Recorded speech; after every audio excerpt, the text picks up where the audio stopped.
Տիեզերքի գաղտնիքն անվերջ անծայր, բնության հրաշներն անթիվ անհամար, ովկյանների ամբողջ էությունն առեղծված Տիրոջ հրաշագործ ձեռքն է ստեղծած։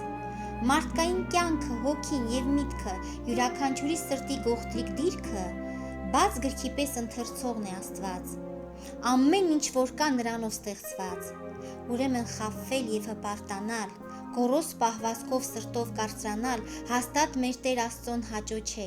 նրա հայրական սրտին տհաճ է։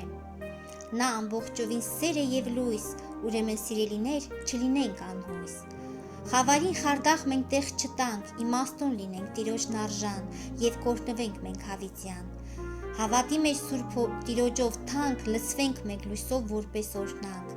Դառնանք դեպի Տերը վեհ հզոր, զավակներն ենք մենք, մեր Սուրբ Հոր։ Թող փառավորվի Հայրը մեր ծնող, մեզ այսքան օրհնող, այսչափ սիրող, և մեր կյանքերում օրհնվի թող Հայրը Որդին, Սուրբ Հոգին սիրող։